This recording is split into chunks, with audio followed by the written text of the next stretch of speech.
Most of you have been told that if you want to build muscle, recover faster, or stave off age-related decline, you need to buy a giant plastic tub of whey protein powder. The fitness industry has drilled this into your head. But here's the problem. Whey protein isn't the magic bullet it's marketed to be. In fact, focusing solely on protein shakes might distract us from the real solution to muscle health.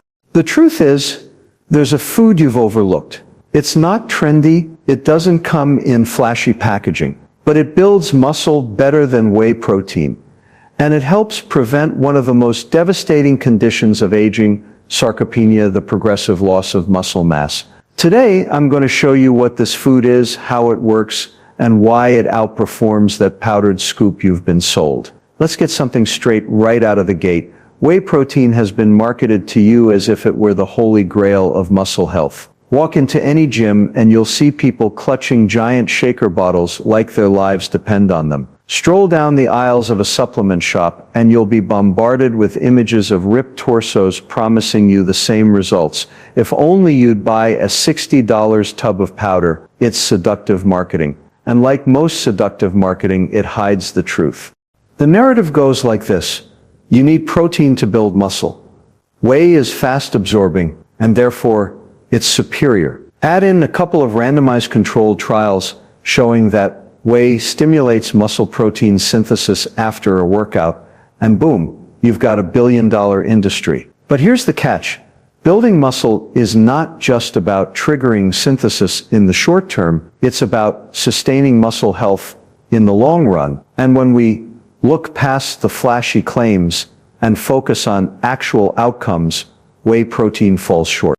Why? First, let's talk about context. The body doesn't function in isolated pathways. It's not a simple input-output machine where you add whey and you get biceps. Muscle growth and maintenance depend on a complex interplay of amino acids, hormones, inflammation levels, mitochondrial health, and yes, lifestyle factors like exercise and sleep. Whey protein only feeds one sliver of that system. It gives you a bolus of amino acids, particularly leucine, which does spike muscle protein synthesis, but it does little to address the other drivers of muscle health. Think of it like revving the engine without putting gas in the tank. Sure, you hear the roar, but you're not going anywhere.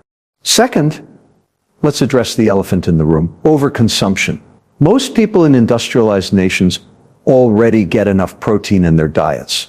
The average American consumes around 90-100 grams per day, when the requirement for maintaining nitrogen balance in most adults is much lower, closer to 50-60 grams. So unless you're severely deficient, that extra scoop of whey isn't filling a gap. It's just padding numbers that were already sufficient. And more doesn't always mean better. Excess protein, especially from isolated sources, can stress the kidneys, raise insulin-like growth factor 1, IGF-1, and may even accelerate aging pathways. In other words, you're not hacking your health, you might be straining it. Third, let's not ignore the processing problem. Whey protein is a byproduct of cheese production. It doesn't arrive in your shaker naturally. It's processed, filtered, flavored, and often sweetened with sugar alcohols or artificial additives. Does that sound like a whole food? Not even close. And here's where the bigger picture comes in. Muscle health is deeply tied to metabolic health. You cannot separate the two. Sarcopenia, the age-related loss of muscle mass, is not just about muscles wasting away.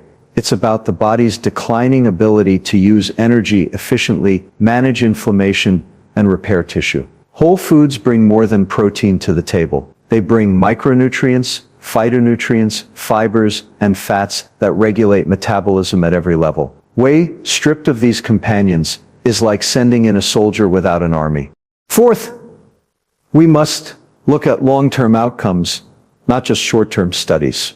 Yes, whey protein increases muscle protein synthesis immediately after ingestion. That much is true. But does it prevent sarcopenia better than a diet rich in real, nutrient-dense food? The evidence says no. In older adults, sustained improvements in muscle mass and function are consistently linked to diets that emphasize whole protein sources, fish, eggs, dairy, legumes, not just supplements. Why? Because sarcopenia is a chronic process driven by inflammation, oxidative stress, mitochondrial decline, and hormonal changes. Whey doesn't fix those. Omega-3 fatty acids do, antioxidants do, vitamins and minerals do. Try finding those in a scoop of vanilla-flavored isolate. Finally, let's talk psychology and behavior. Relying on whey protein reinforces the myth that health comes from powders and pills, rather than from real food and real choices. It keeps people trapped in a transactional mindset. If I just buy this, I'll be healthy. That's not empowerment. That's dependency, and worse, it displaces whole foods. If someone fills up on a 200 calorie shake, that's 200 calories they didn't get from salmon, or beans, or eggs, or leafy greens. Over time, that trade-off matters. The body doesn't just want protein, it wants nourishment. So, is whey protein useless? Not entirely. If you're an athlete training at high intensity, recovering from illness, or struggling to meet basic protein needs due to appetite loss, whey can be a convenient tool. But here's the key. It's just a tool, not a cure, not a panacea, and certainly not the answer to sarcopenia. When it comes to preventing muscle loss and promoting longevity, no supplement can outcompete the synergy of real food. And this is where the industry misleads you. They sell you a product by narrowing the lens. They show you the spike in synthesis, the ripped model, the before and after picture. They don't show you the long-term story, frailty in old age, metabolic dysfunction, and the subtle deficits caused by ignoring whole nutrition. That's the story that matters. That's the story you deserve to hear. So the next time you reach for that shiny tub of whey, ask yourself, am I chasing a quick fix, or am I building a foundation for lasting health?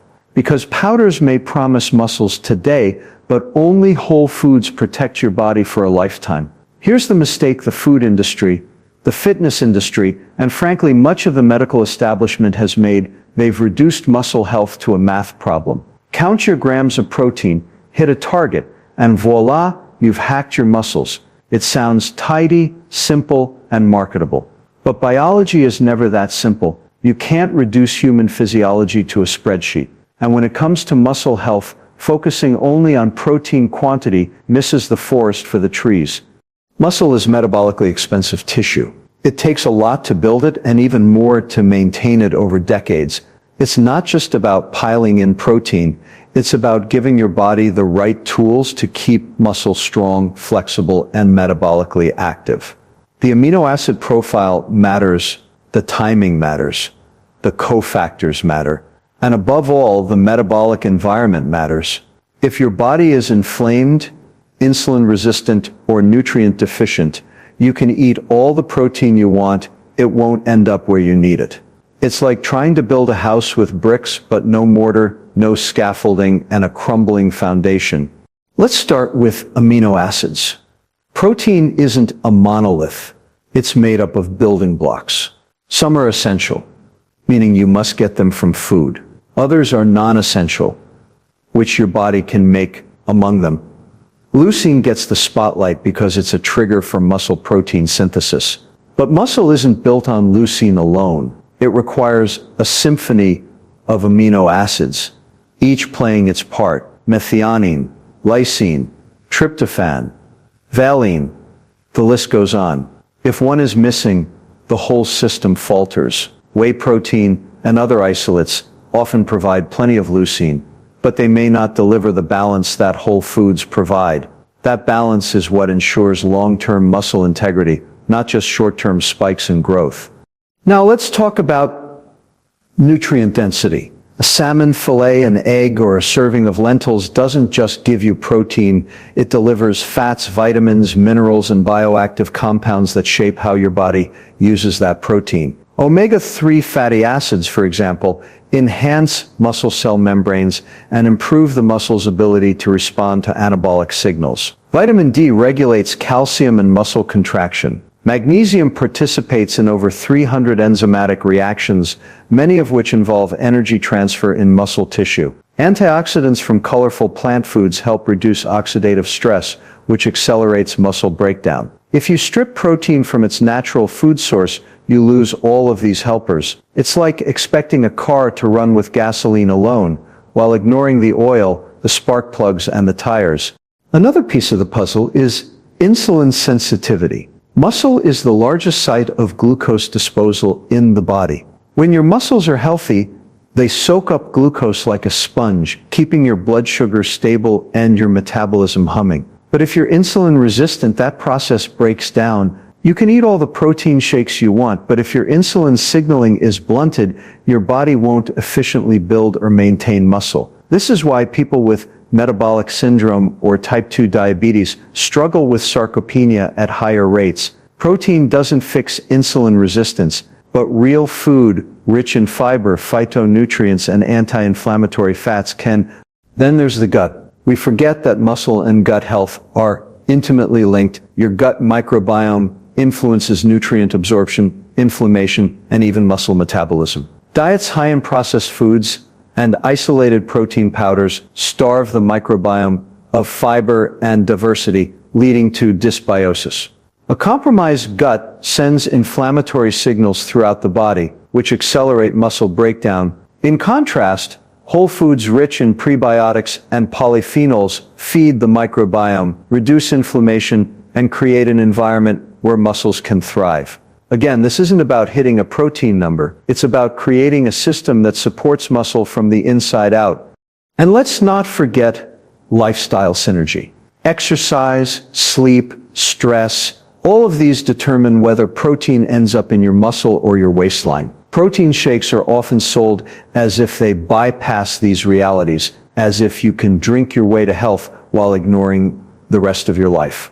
But the truth is, without the stimulus of resistance exercise, extra protein is just extra calories. Without adequate sleep, your anabolic hormones plummet. Without stress management, cortisol breaks down muscle tissue faster than protein can rebuild it. Quantity means nothing if the context is wrong. Here's the kicker. Societies that consume fewer total grams of protein often maintain healthier muscle mass into old age than societies that consume more. How is that possible? Because it's not about the sheer volume. It's about how that protein is packaged, how it interacts with other nutrients, and how it supports metabolic health over decades. The Mediterranean diet, for example, is not protein heavy by American standards, but it's packed with nutrient-dense proteins from fish, legumes, nuts, and dairy, plus an abundance of plants and healthy fats. The result? Lower rates of sarcopenia, better metabolic health, and greater longevity. So why does the more protein is better myth persist? Because it's profitable. It's easy to sell numbers. It's harder to sell nuance. A company can slap 30 grams of protein on a label and convince you that you're buying muscle in a bottle. They can't slap balanced amino acid profile plus antioxidants and anti-inflammatory compounds in synergy with lifestyle factors on a steak or a bean stew. It doesn't fit on the packaging. But biology doesn't care about marketing. It operates in complexity, whether or not we acknowledge it.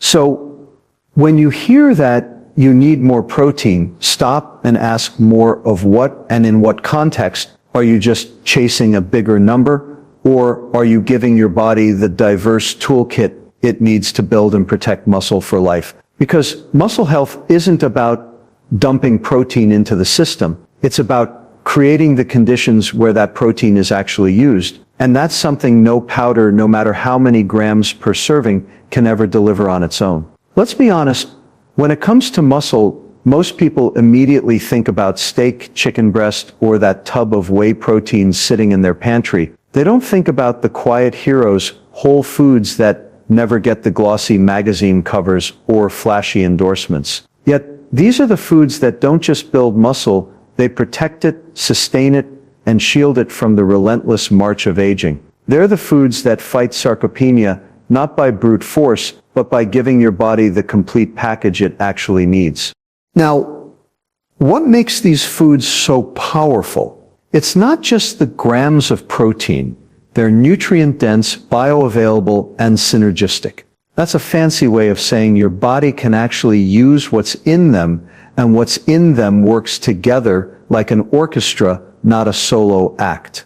Let's take eggs, for instance. One of the most vilified foods of the late 20th century thanks to the cholesterol scare. Yet today, we know better. Eggs are one of the most complete protein sources you can eat. They contain all the essential amino acids plus choline, lutein, B vitamins, and even small amounts of vitamin D. Those aren't extras, they're critical cofactors for muscle metabolism and brain health. An egg isn't just protein, it's a biological toolkit. Or consider fatty fish like salmon, sardines, and mackerel. These are muscle's secret weapon. Why? Because they combine high-quality protein with omega-3 fatty acids, particularly EPA and DHA. Omega-3 SADs don't just protect the heart, they directly affect muscle by reducing inflammation and improving the efficiency of protein metabolism. In fact, studies show that older adults who consume more omega-3 SADs build muscle more effectively when they exercise compared to those who don't. That's not just about fueling growth. It's about making every gram of protein count. Fish also delivers vitamin D, selenium, and antioxidants that work in the background to keep muscles firing smoothly.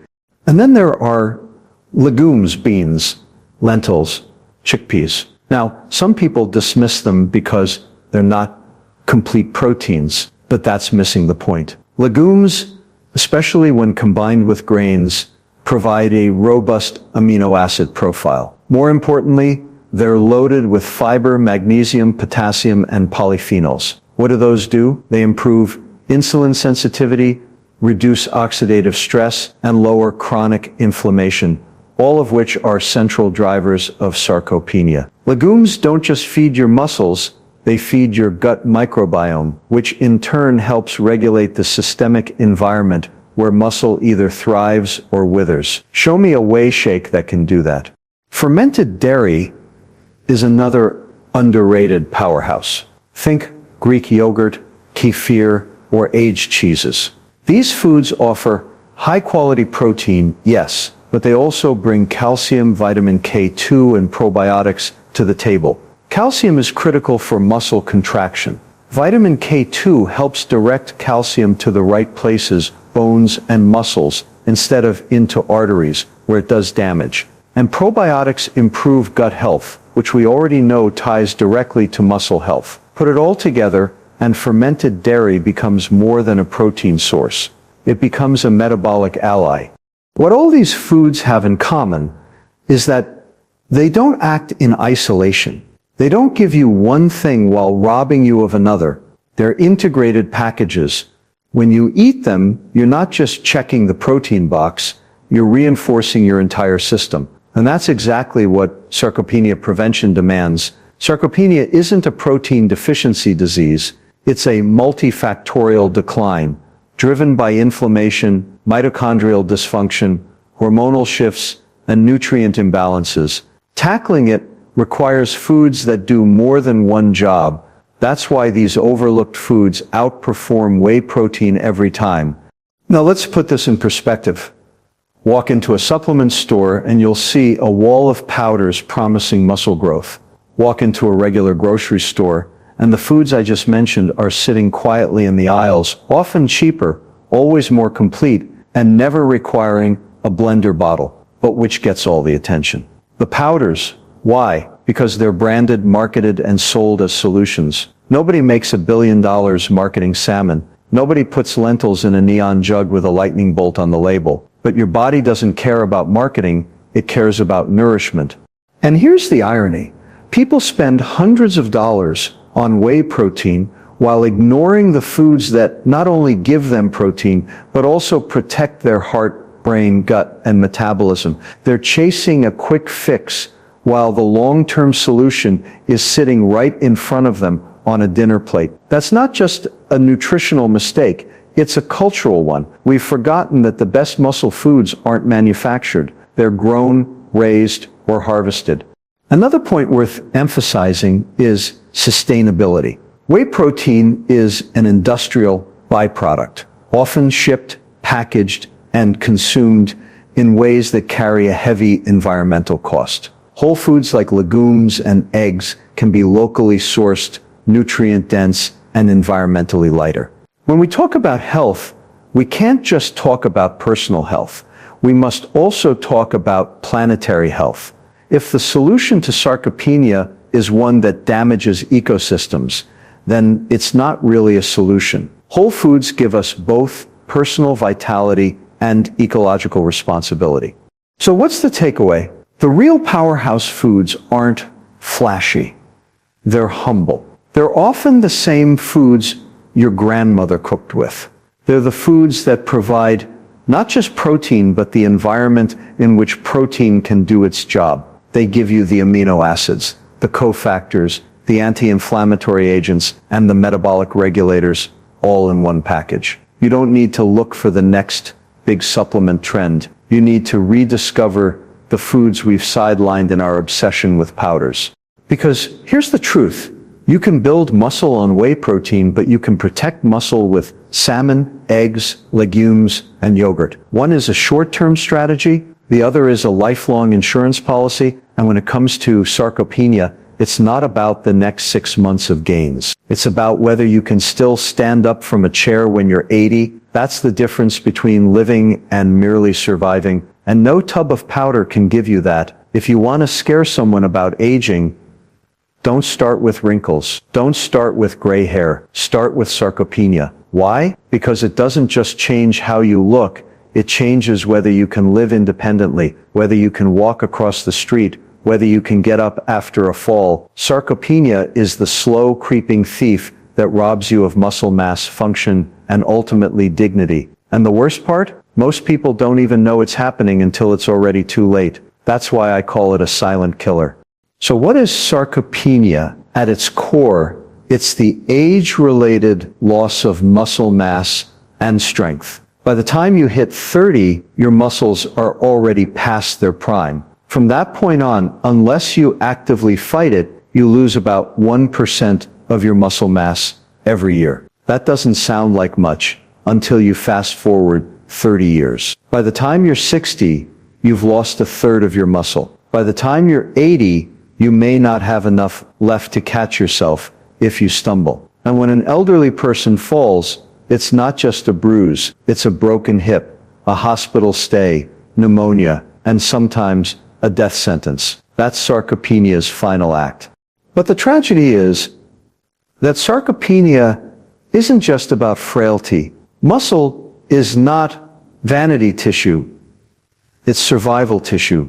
It's your largest reservoir for glucose disposal. When you eat a meal, your muscles are the sponge that soaks up excess sugar from your bloodstream. Lose that muscle, and suddenly your sponge is tiny and inefficient. Blood sugar spikes higher. Insulin has to work harder, and before you know it, you're on the road to type 2 diabetes. That's why sarcopenia and metabolic syndrome go hand in hand.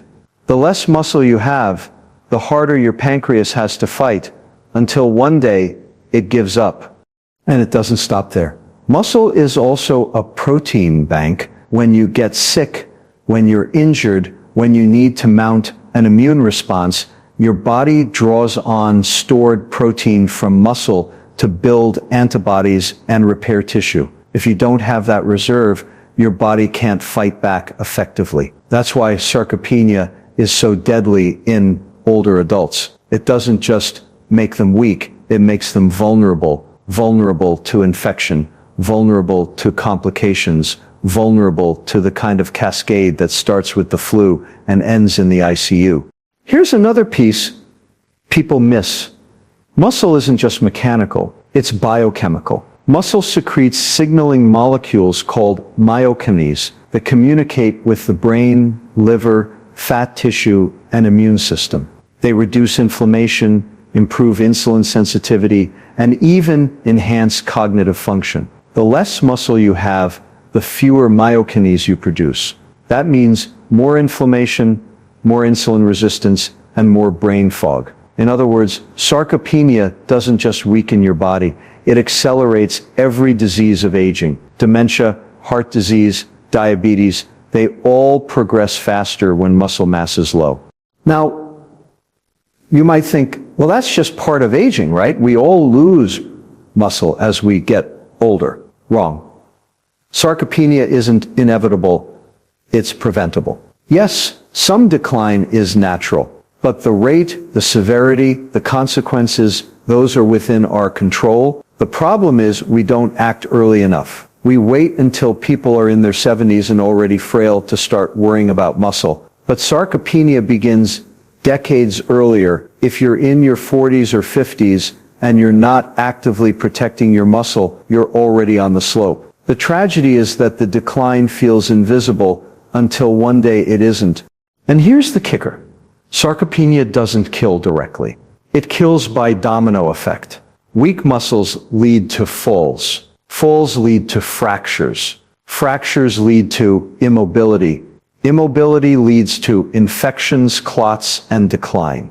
Each step seems small, but the chain reaction is deadly. That's why we call it a silent killer.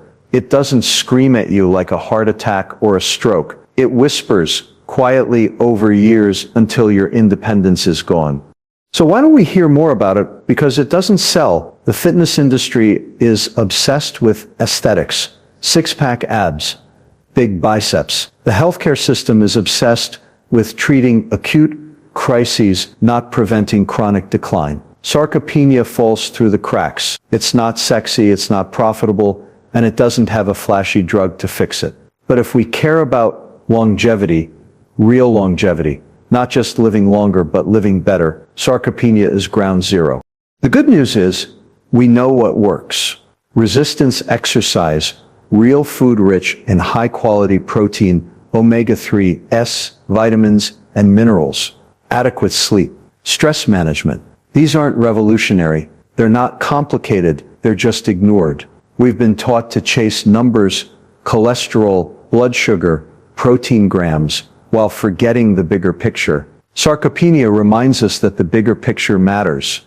Because what good is lowering your cholesterol if you can't climb a flight of stairs? What good is a normal blood sugar if you can't get out of a chair without help? The fight against sarcopenia isn't about vanity. It's about vitality. It's about whether you'll spend your later years traveling, playing with your grandkids, walking on your own 2 feet, or whether you'll spend them in a wheelchair dependent on others for basic tasks. That's the reality no supplement ad wants to tell you. That's the reality we need to face now, not later.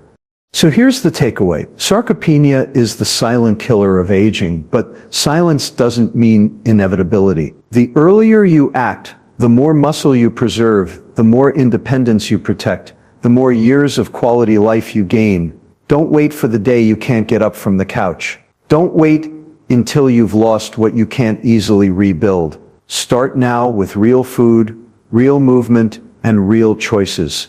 Because in the end, it's not the wrinkles that define how you age. It's your muscle, and whether it carries you forward or leaves you behind is entirely up to you. Let's cut through the noise. You've heard the hype about whey protein. You've seen the commercials with shredded athletes flexing under perfect lighting, as if the scoop in their blender bottle is the secret to their physique. You've been told that powders, pills, and supplements are the modern way to protect your health. But here's the truth. No powder is going to save you from sarcopenia. No shake is going to guarantee longevity. The real takeaway is simpler, humbler, and far less profitable. Real nutrient-dense whole foods are what build muscles, sustain metabolism, and guard you against the decline of aging. Now, I know that sounds almost too simple. We live in a world that glorifies the shortcut, the hack, the one weird trick. People want an edge, something quick, something convenient. And yes, whey protein delivers convenience, but what it doesn't deliver is long-term protection. Muscle health, metabolic resilience, and longevity don't come from convenience. They come from consistency. Consistency in diet, consistency in lifestyle, consistency in choices that nourish rather than deplete. That's why powders fall short. They're tools, not foundations. And if you build your health on tools instead of foundations, don't be surprised when the structure collapses. Here's the thing about whole foods. They're complex. They don't just contain protein. They contain the cofactors that make protein usable. They don't just build muscle. They protect the systems that keep muscle alive. Take salmon. It's not just protein. It's omega-3 fatty acids, vitamin D, selenium, antioxidants. Each one plays a role in muscle health and beyond. Or take beans. Protein, yes, but also fiber, magnesium, and phytonutrients that fight inflammation and improve insulin sensitivity. Whey protein isolates strip all that away. They give you one note when your body needs the whole symphony. And let's be clear, sarcopenia isn't just about muscle. It's about everything muscle influences: blood sugar control, immune function, inflammation, balance, independence. Fighting sarcopenia means fighting for your ability to live life on your terms. And that requires more than protein grams. It requires an environment where protein can actually do its job. Whole foods provide that environment. They nourish the microbiome, regulate hormones, lower oxidative stress, and improve nutrient utilization. A shake can't do that. But the deeper issue here is cultural. We've been conditioned to think health comes from products, not practices. We've handed over our trust to industries that thrive on keeping us dependent on powders, dependent on pills, dependent on processed solutions. That mindset is the real danger, because as long as we keep looking for salvation in a scoop, we ignore the obvious truth sitting right in front of us. The foods that grow from the ground, swim in the ocean, or come from the farm are still the best medicine we have. Let me give you a practical example.